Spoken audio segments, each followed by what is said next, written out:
एक रामपुर नाम के गांव में रोहन और मीना नाम के पति पत्नी रहा करते थे। वे बहुत ही धनवान थे। उनके दो बच्चे थे, सूरज और सुरभि। वह दोनों पढ़ाई लिखाई में बहुत ही होशियार थे। रोहन के घर पर शांताबाई नाम की औरत काम किया करती थी। वह दिन भर रोहन के यहाँ काम करके अपने पोता और पोती की देखभाल किया करती थी। शांताबाई के बेटे और बहू की एक रोड एक्सीडेंट में मौत हो जाने के कारण पोता राजू और पोती रानी की जिम्मेदारियां शांताबाई पर आ गई थी। शांताबाई की झोपड़ी रोहन के हवेली के पास में ही थी, इसीलिए शांताबाई अपने घर के काम करके रोहन के घर जल्दी जाया करती थी। शांताबाई के पोते और रोहन के बच्चे एक ही उम्र के होने के कारण वह मिलजुल कर खेलते थे।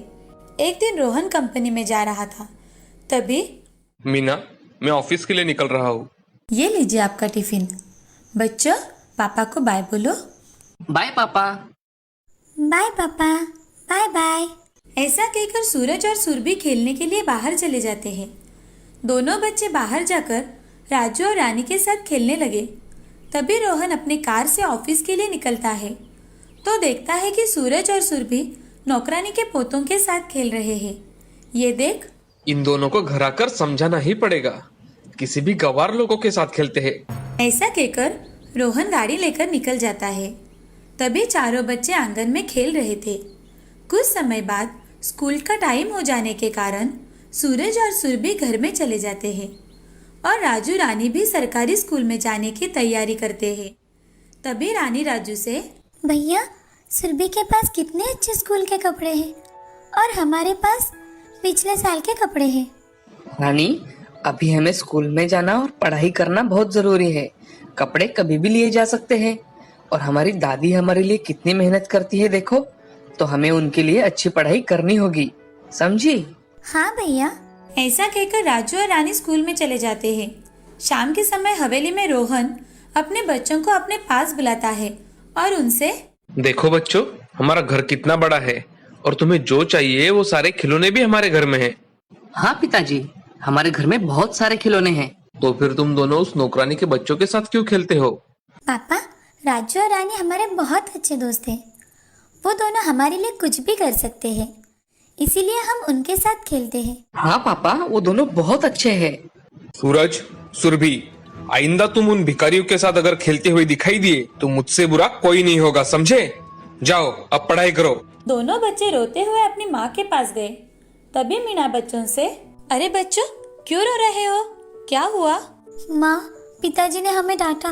पिताजी ने तुम्हें क्यों डांटा? क्या हुआ? हमें राजू और रानी के साथ खेलने के लिए पिताजी ने मना कर दिया है माँ। अच्छा, तो इसलिए तुम दोनों रो रहे हो? हाँ माँ। सूरज, सुरभि, तुम्हें पता है अगले हफ्ते रक्षाबंधन है। तुम्हारे पिताजी इस साल तुम्हें बहुत अच्छे तोहफे देने वाले हैं, इसीलिए वो जैसा कहते हैं वैसा ही करो। सच में माँ, मुझे भैया से बड़ा सा टेडी बियर चाहिए। हाँ, मैं तुम्हें इस साल बहुत बड़ा टेडी बियर दूंगा। घर में कितने सारे खिलौने हैं, मगर तुम दोनों का तो जी ही नहीं भरता। अब जाओ, दोनों बाहर खेल कर आओ, फिर पढ़ाई भी करनी है ना। हाँ माँ। ऐसा कहकर सूरज और सुरभि बाहर खेलने के लिए निकल जाते हैं। वहाँ राजू और रानी दोनों खेल रहे थे। उन्हें देख सूरज राजू से, राजू, मेरे पिताजी इस साल हम दोनों को ढेर सारे खिलौने लेकर देने वाले हैं और नए नए कपड़े भी लाने वाले हैं। अच्छा? तुम जानते हो, मैं इस साल रक्षाबंधन के दिन मेरे भाई को सोने की राखी बांधने वाली हूँ और मेरे भैया वो मुझे कीमती खिलौने देने वाले हैं। सोने की राखी कितनी अच्छी होगी ना? हाँ, बहुत अच्छी होगी। चलो हम खेलते हैं। ऐसा कहकर चारों बच्चे खेलने लगे। शाम के समय शांताबाई अपने घर के काम कर रही थी। तभी बच्चे उनके पास जाकर सुरभि ने जो कुछ भी बताया था वह सब कुछ उनको बताते हैं। दादी, रक्षाबंधन का त्योहार हमें भी बहुत बड़े धूमधाम से मनाना होगा, हमें भी पैसे दो ना। तभी बूढ़ी दादी अपने बच्चों से, देखो बच्चों, राखी का मतलब ये नहीं है कि हमने कितने पैसे खर्च किए। जरूरी ये है कि भाई बहन की रक्षा करता है और बहन भाई से कितना प्यार करती है, समझे? हाँ दादी। ऐसा कहकर बच्चे पढ़ाई करने के लिए चले गए। राखी का त्योहार आया। रोहन का घर रोशनाई से चमक उठा। उसके घर पर सुरभि और सूरज दोनों हॉल में बैठे थे। तभी मीणा ने एक थाली में पूजा का सारा सामान निकालकर उसमें सोने की राखी रख के वह थाली सुरभि के हाथों में दे दी। रोहन ने पैसों से भरी थाली सूरज के हाथों में दे दी। तभी सुरभि ने सूरज को तिलक लगाया और उसके हाथ में सोने की राखी बांध दी। आगे रखे मिठाई के डब्बों में से कुछ मिठाई निकालकर उसे खिलाई। तभी सूरज ने पैसों से भरी हुई थाली सुरभि के हाथों में दे दी। सुरभि वह थाली देखकर बहुत खुश हो गई। मीना ने उस थाली में से सोने का हार निकालकर सुरभि के गले में पहनाया। दूसरी ओर रानी ने कागज और रेशम के धागे लेकर राखी अपने भाई के लिए बनाई और राजू ने अच्छे से मिट्टी के खिलौने बनाए जैसे रानी को पसंद थे। थोड़ी ही देर बाद रानी ने राजू को राखी बांधी और राजू ने रानी को मिट्टी के अच्छे अच्छे खिलौने दिए। वह देखकर रानी बहुत खुश हो गई और राजू से, भैया ये गुड़िया तो बहुत ही सुंदर है, मुझे बहुत पसंद आई। रानी, तुम्हारी राखी भी मुझे बहुत पसंद आई। उस दिन शाम को चारों बच्चे आंख में चोली खेल रहे थे। तभी सूरज ने सुरभि के आंखों पर पट्टी बांधी और वह खेलने लगे। तीनों बच्चे सुरभि को घेर कर खड़े थे। तभी रानी को सुरभि के पैर के पीछे एक सांप दिखाई दिया और रानी, बाप रे भैया, सांप।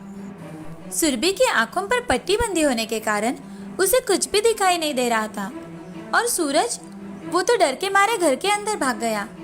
इसके पहले कि सांप सुरभि को डसता, राजू भागकर जाकर एक लकड़ी लेकर आया और उसका मुंह दबोचा।